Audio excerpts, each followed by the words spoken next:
and leaders of Common Sense Media, which has done an amazing job championing our efforts for safety for children, but particularly on a distraction-free environment in schools, whose time has come.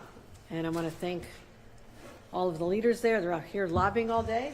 You got to be going to different offices. I know you have a letter that has, 80,000 signatures.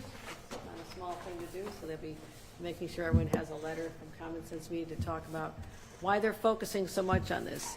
And we think about the fact that our number one job as elected leaders, as parents, is to protect children. They are vulnerable. They may be teenagers and think they know everything. I know, I've raised teenagers. But sometimes there's a cry because people allow the status quo to continue. The status quo right now in the state of New York is unacceptable because we have an environment in school which should be distraction-free. The focus should be on the teacher in front of the classroom. And during break time, the focus should be on deepening relationships, creating human connections, whether it's in the hallway, whether it's study hall, whether it's in lunch. This has been lost.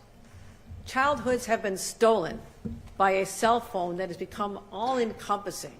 That has been the primary focus for years now, and that has to stop. We are seeing the decline in mental health of our children like we could never did. There's enough stress to be a young person, whether you're in middle school or high school. There's enough stress.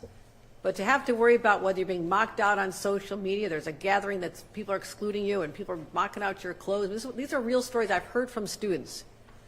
It's too much, and it's so hard to be a teacher. The teachers, 72% of whom say they can't compete anymore. They can't compete. And teachers are frustrated because they want to help the children succeed. Parents want their children to succeed, but we've set them up for failure by allowing this to continue so long. It's not an easy lift because there are always forces against change. It's going to be a dramatic change. But I've been talking about this for over a year now. I've continued to meet people all over the state. I've taken on in this very room the administrators and school superintendents and school board and talked to them about, is this the best situation for our children? Now they have told me they know it's not, but it's hard to be the one who says no. I will be the one who says no. That's why in my budget I just announced a landmark piece of legislation, something I'm championing right now in the next few weeks as we negotiate the budget, which is an entirely bell-to-bell, distraction-free environment for our students. I'm committed to the cause, as are our leaders from Common Sense. I want to thank them once again for what they're doing for us. But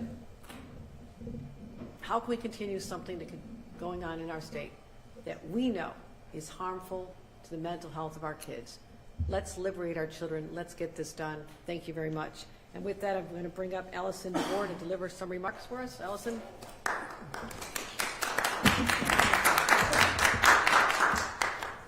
Good morning, and thank you, Governor. I'm a New York mother of two sons, two teenage sons. One of them goes to a very large top public high school in New York City. I'm also a proud member of the New York Advisory Council of Common Sense Media, and Common Sense is the largest child advocacy organization protecting kids online and enabling kids to thrive in the digital world. We had a great discussion this morning and appreciate the time that the governor has spent listening to the teachers, to parents like myself, and health experts on this issue. This legislative session gives lawmakers a crucial opportunity to help New York schools become less distracted learning spaces, and that includes the hallways and the cafeteria. Common Sense's research reveals that smartphone distractions are significantly impacting the academic achievement and the well-being of the students. Nearly 70% of teens report that social media distracts them from schoolwork, and other studies have consistently found negative correlations between their achievements in the classroom and the use of the phone. The evidence is clear. Smartphones in classrooms and in the schools are disrupting the learning environments and the kids' ability to socialize in between and process the learning. The evidence is clear, and the governor's proposal supports mental health, students' mental health, academic success, and well-being. not by eliminating tech, but by creating spaces where students can fully engage with learning and with their peers. We also strongly support Governor Hochul's AI safety proposals and will reduce harm to children from AI companions and would make it illegal to use AI to create child sexual abuse material in New York. And Common Sense is an today on a number of other issues with the same goal, to protect our kids online.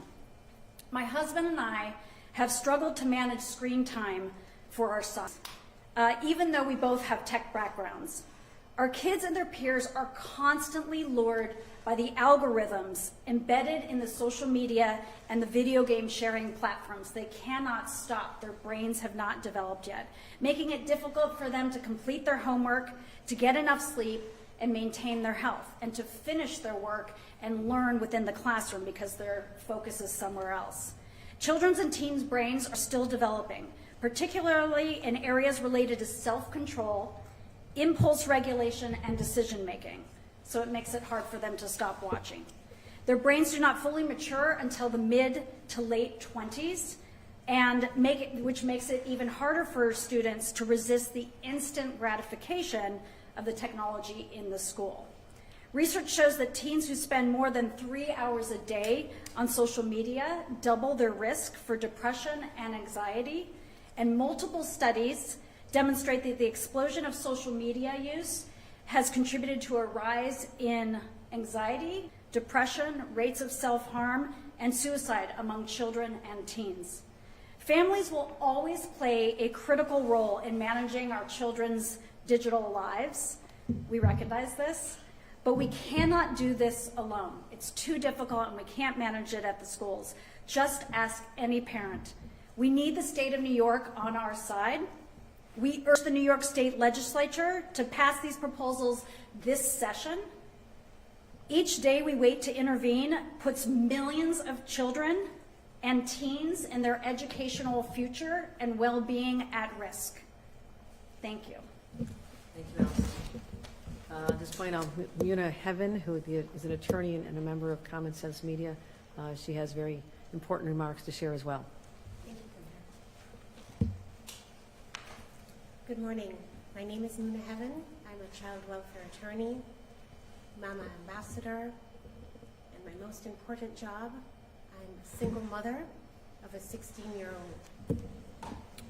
We live in Harlem, where my daughter goes to public school, and she's in the 11th grade. I don't think I've ever met a single parent in my entire career that doesn't want their child to do well, even with their own faults. And what we want is for children, our children, to be able to be the best that they can be. Also in school, they should be able to learn without any distractions. We know well that the exploitation of children is not only physical, but it has taken root digitally in the minds of our children. The internet has indeed spun a very clever web, where social media has locked the minds of children in the seemingly eternal abyss of the endless scroll. The rate of addiction is clear, it is harmful, and sometimes it kills. To me, school is a sacred, beautiful place where eager minds should have the space to flourish. School should never be a place where there is competition between learning and scrolling. This is why I am very much in favor of Governor Hochul's bell-to-bell distraction-free schools proposal. As a mother, I'm glad that it provides ways for parents to be able to contact their children in the day if necessary. There are also exceptions for children with IEPs and also for those children who need an internet-enabled device to manage a medical condition. The time has certainly come for us to reestablish some balance in our classrooms. The World Wide Web has indeed become a worldwide problem. But in New York State, this is where the change is made. And our governor is not afraid to run this race at the front. So we look to New York again to light the way. Last year, we passed groundbreaking proposals to protect kids and teens online. We've done it before, and we're going to do it again. But we absolutely need your help. I want to thank Governor Hochul and Common Sense Media for inviting me to this important event today. I want to thank you on behalf of every child that I've had the privilege of serving in my career, and I ask that you invest in their present and their future. Thank you. Well done. Now we're going to hear from an 11th grade student, Lillian Dorr. Lily? Good morning. My name is Lily Dewar. I'm a junior at Massapequa High School on Long Island. I think that cell phones should be restricted at school because they are a big distraction.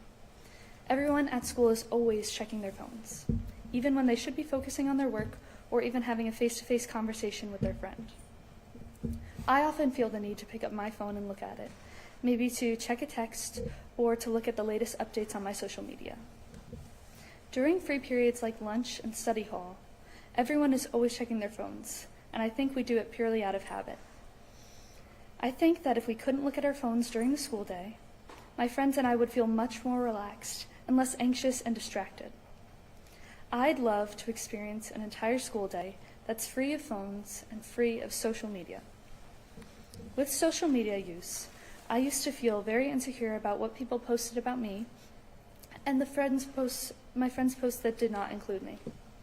I would compare myself to other people I knew and the friendships that they had within themselves. This gave me a lot of stress and anxiety. The main app that I use is TikTok. When the ban happened, I didn't go on the app for about a month. I missed using TikTok and felt upset.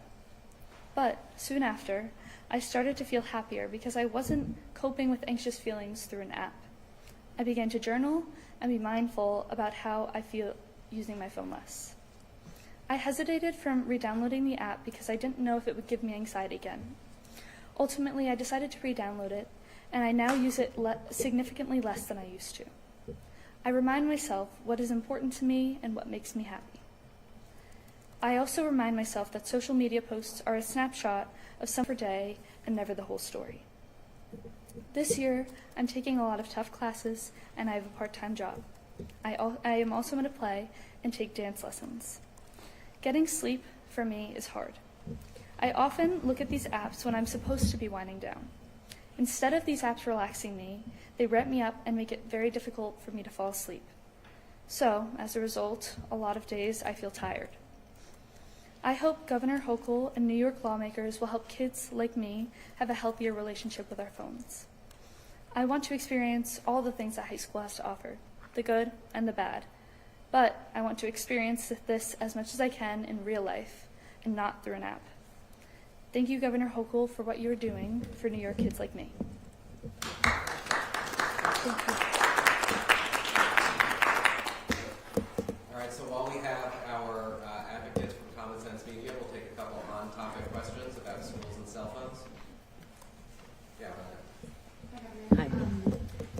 In a perfect world, what would enforcement of this policy look like? And would it be the same across all school districts in the state? Right, and we're not looking for students to be suspended, number one. I mean, I think there's been efforts before that have failed because they were too aggressive. I also I'm deferential to local school districts, and they can set in place how they want the phone stored. That is their local decision, even what consequences ensue from that. So this is an area we'll leave it up to them, except that we expect that they'll abide by the bell-to-bell policy and with no exceptions to that, except for the ones related to or English as a second language, health conditions, or if it's pulled out during a technology class, for example, and the teacher allows it. Those are our conditions.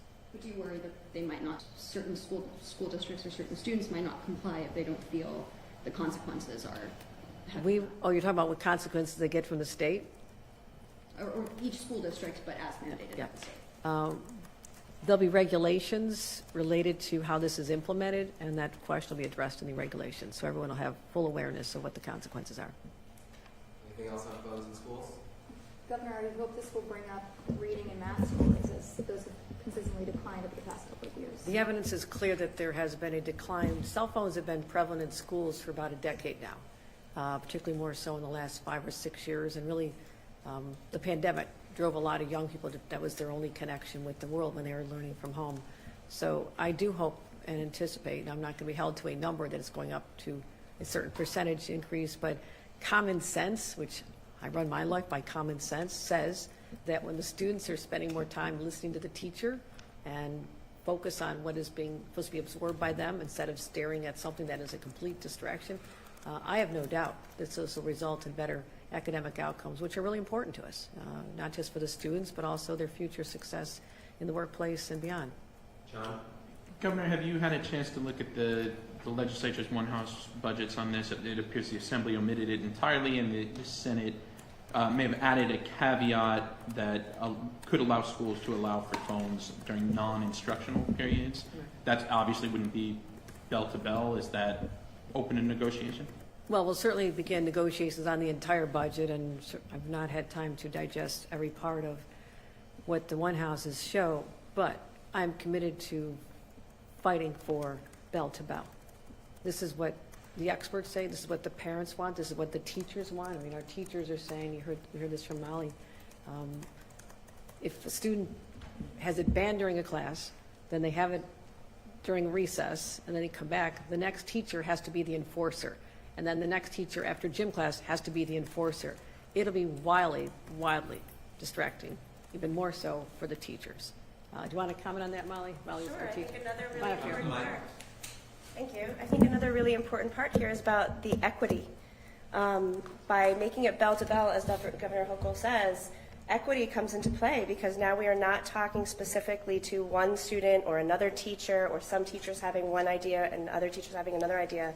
Teachers are hoping that bell to bell means that you have a space to understand this is the rule for everyone, and this is the rule for every teacher, and this is the rule for every student. And I appreciate that you're standing by that. Could you just give your first and last name so we can spell? Thank you, Molly. You could just spell it. Okay. Molly Stammel, Stammel. A teacher is also the mother of Colin, who is a 6th grader who we've liberated from school today, but his voice was important. You owe me one, Colin. Anything else on phones in schools? Tom? Governor, the 13.5 million, is that because districts asked for it? And, are you willing to spend more? Because some of the math shows if you were to account for yonder pouches or cubbies for everyone, it would be 6 times more than that. Right. And some schools have already gone ahead with this. I mean, I visited some in this area, and they literally have what looks like your behind-the-door shoe rack when you're first out of college and you have that tiny apartment, there's no place to put your shoes. You hang them in a shoe rack. They literally had something analogous to that. So there are very low-tech ways to do it that have worked extremely well. So there's no obligation that there be the most expensive version, but we're putting money on the table just to show that we're there to help the school districts that are high need, and this would help them get over the finish line here. And so I'll look at the numbers, but I'm sure there's areas where some would even expect no funding for this. So I think that's a reasonable amount of money just to help some school districts. All right. All right, let's thank you to our guests. We're going to excuse you Thanks, now. Carl. Good to see you. Great to see you. So they think it counts too. Thank you so much. I appreciate your help. How about some water? I mean, this. I know, all this stuff. No carrots, no donuts this week. It's Not working in this track. Because I don't think you've been very well behaved. You get donuts when I think you behave. Governor doesn't.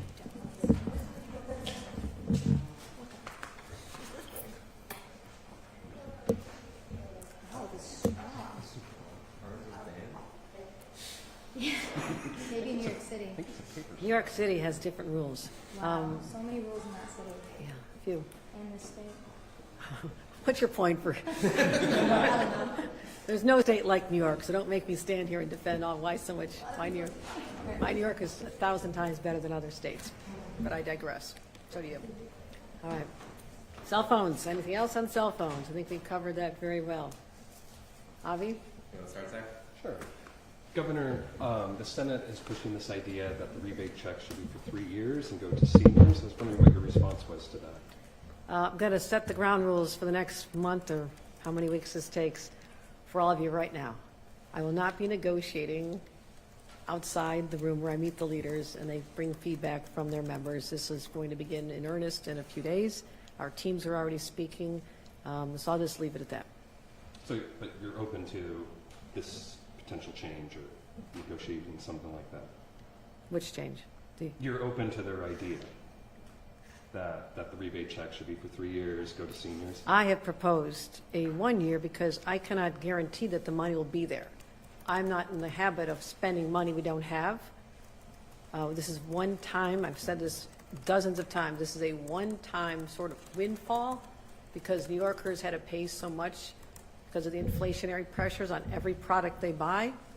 Therefore, we were able to amass $3 billion more in our state coffers, and my view is that goes back in their pockets. I'm doing everything I can and will continue everything I can to get that money back in their pockets. So as I go to grocery stores and shopping malls, and I'll be hitting the road to get out there again, because people are so grateful that there's someone saying, how would you feel about $300 individually or $500 for a family? It means a lot to people. I cannot guarantee that that same money will be there in the future, so I have to look at this in a smart way that's also responsible. Jason? In regards to Mahmoud Khalil, the Columbia student, I was just wondering, do you think if an individual supports Hamas, do you think that his or her permission to live in the U.S. if they're not a citizen should be revoked? New Yorkers know where I stand. I have been incredibly strong in condemning anti-Semitism. I'm proud to support Israel, and I condemn anti-Semitism any way it arises. That includes harassing students, vandalizing property, or praising Hamas and terrorist organizations.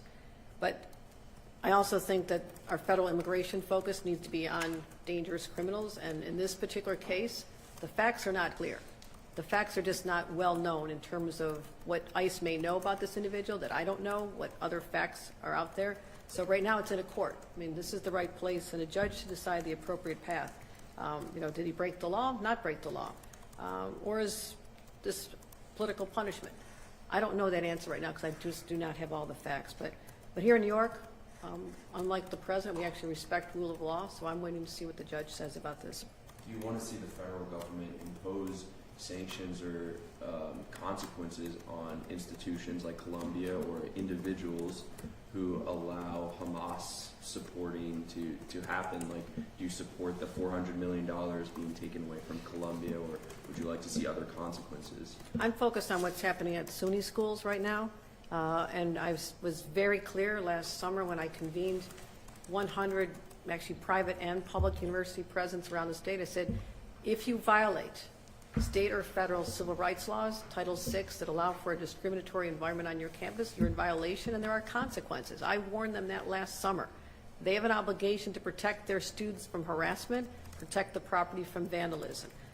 That's my position, fairly very strongly. The consequences are severe. Something like what's happening at Columbia, though, this is affecting their medical research. This is affecting all of us now. This is not just punishing an institution that is narrowly focused. Once again, they take this broad approach, this shotgun approach, and now we're going to have less research in cancer. We're going to not fund the people that might be solving problems that are going to affect our own families. So I reject this approach that is so punitive, so widespread. Yes, we can condemn. Yes, there can be consequences, but don't take money that is helping a lot of people who are never involved in what is being targeted now. So that's my concern. This approach that is just harming. I don't want SUNY schools to lose money. They know there are consequences if they allow for an environment to occur that is hostile to students, any students. We don't allow that. Chancellor John King has put out very strong statements on this, supporting my view that we don't tolerate discrimination or harassment of any students on campus. And they have to follow the law. But that scale of punishment is very extreme. Alex? Yesterday you signed an executive order directing that no New York State agency hire any corrections officers or sergeants who were terminated from docks as a result of the strike. I'm just asking if you could clarify, Does that apply to every officer who was on strike, regardless of whether they returned to docks or not? Or does it only apply to those who were terminated? I'm going to get the answer on that, but I think it's everybody, right? Everybody was Yeah, terminated. everybody. Everybody's So everyone terminated. who was terminated. So if someone works at docks right now, There- was on strike, went back and looks There to are- change their there are- job in the future, There, will they be barred? there are from- 2,000 people who refuse the multiple efforts we had to resolve this over a 3-week period. I can go through the whole long history, but I don't think you want to hear it all. But it has been all-consuming. It has been wildly expensive for taxpayers, approaching $100 million. It created a very dangerous situation, which I called out from the second day. I said, individuals walked off their jobs and left the incarcerated population alone, left other union members from PEF and CSEA who work in healthcare and in the food support area, left them alone. Thank God we were able to get this done, and there are consequences when people break the law. And that means you're not working in our state workforce ever. And on the subject of the National Guard, yesterday the Senate Republicans put out a request to federalize them, saying it would save some New York money and give the National Guardsmen a few more federal protections in line with their military deployment. Do you have any intention of asking the Trump administration to do that? No. Thank God I had individuals who wanted to step up and fill in during this crisis, and it was a crisis. We had over 7,500 at one point. They're the heroes of this. They went into a situation, we compensated them very well during this time. We made sure that they were fed and housed, because early on it was a little stressful. We listened to them. Major General Shield has been in constant communication with them. And actually, I'm proud to say that a number of them, and I'll get to the number at some point, but it's growing, want to now become corrections officers. They want to perform the service, and I'm grateful for that. And I also will say that we announced a massive recruitment drive. We were already down about 2,000 corrections officers before the strike, which created a lot of pressure. And I've said all along, the hours were too long. It's a high-pressure area. I get that. These are difficult working conditions. I understand that. I don't want someone working a 24-hour shift. It is not good for them or their families. So, but when we have people thousands who are out on workers' comp, 1,000 out on medical leave, which some legit, most legit, who knows, we'll investigate that as well. But also, I'm already down here, and now I'm down 2,000 more. The National Guard's going to have to stay a little bit longer, but right now it's voluntary as opposed to involuntary, which is important to me. So it's over, but you walk out and violate the law, there are consequences. Okay, John? Governor, aside from, well, I mean, you have the prison strike in the last 3 weeks. You've had the questions about the mayor's future. You've had Donald Trump's administration sue you. You've had Donald Trump's administration try to rescind congestion pricing. I mean, that's just in the last 4 or 5. Also, fires on Long Island. Okay, metaphorical fires and a literal. No, yeah. I'm curious, how would you assess the job your administration has done during that period, this difficult period? Extraordinary. Well, I will just say, full stop, extraordinary. I'm glad you outlined everything that has happened in a very short time. And we have my senior team, which is second to none, working with me literally through the night. We're all pretty sleep deprived right now. We had countless conversations about negotiations on the strike. Are we working with the union? The union can't get it over the finish line. And we come back and we deal with the people on the line. They promise this, they can't get it. So this has been all consuming in its own right. But now having to deal with having ongoing efforts related to tariffs. You forgot the tariffs. I mean, I have an entire state that is so anxious. The North Country, talk to people in the North Country, they're in a panic. The businesses up there, and now Donald Trump has retaliatory tariffs of another 25% on steel and aluminum to punish Ontario for their punishment of us. I mean, look what he's unleashed here. And I have to manage all this in addition to, like I said, protecting congestion pricing, which is going better than anyone expected. What else you got? I mean, it's a lot, but I have a talented team. I'm hardwired to deal with crises. This is my strength. And there'll probably be something even more tomorrow or even the next half hour. But that's what a governor has to do. You have to be able to manage every crisis with all the knowledge you have, the best you can with your experienced team and also my life's experiences. So I feel very good about how we have managed these last few weeks. And I don't know if it's not an unprecedented time, but it's certainly been a lot of dynamics converging at the same time. Is there anything you would have done differently? Is there anything you could have done to, say, prevent the strike? I mean, are you assessing if there were any missteps, if there's anything during that period that you could have done differently? I will take note that the timing of this, I mean, the HALT Act has been in place for 3 years, right? So if that's the precipitating agent, I don't know, but some say it is. We also had long hours. I understand that. It also happened to coincide with the week that the indictments came down for the prison guards who murdered an individual at Marcy on December 9th. And subsequently, there was another murder of an individual just recently. We have 30 people who are either indicted or involved or being investigated in murders. This is the crisis I'm also focused on as well. Don't forget that. But this has been a huge distraction, intentional or not, who knows. But this wildcat, illegal, unauthorized strike, I don't know how you prevent that. If people are going to walk off the job and violate the law, it's not something you can see coming. They did it, and there are severe consequences. Okay, we got time for about 2 more. Vern? Governor, will you either cut off the taxpayer dollars to Andrew Cuomo's continuing legal defense? The comptroller said it's about $60 million at this point. And if you won't cut it off, will you at least direct the comptroller to do an audit of whether or not this taxpayer money is worth it, worth the defense? I'm required by law to do it. We went to a court to see whether we were legally obligated to continue paying this, and we are told by a judge that we are required to do that. Do you think it's a good use of taxpayer dollars? No. Especially when Andrew Cuomo... Lawsuits are never a good use. Paying legal fees are never good. We get sued every day of the week. Every day of the week. And there are consequences to this. Yes, there are rights that people have a right to pursue if they choose, but yes, this is a huge hit for taxpayers, no doubt about it. Caitlin, last one. In regards to the CDPAP transition, I know last night, yesterday, the DOH issued some cease and desist letters to, manage the misinformation that's coming from some of the fiscal intermediaries. Do you think, given the actions, the allegations that are coming from the DOH against them, and everything that we've been seeing, we've had protesters that were arrested yesterday in the Capitol. Is there enough time to get this done? And where do you stand on the transition? I know many lawmakers have been vocal in saying that they're concerned. Change is hard, but when you have a program that's been so abused that it went from a $2 billion program just a few years ago to a $9 billion program, and we have people who are financial intermediaries, 700.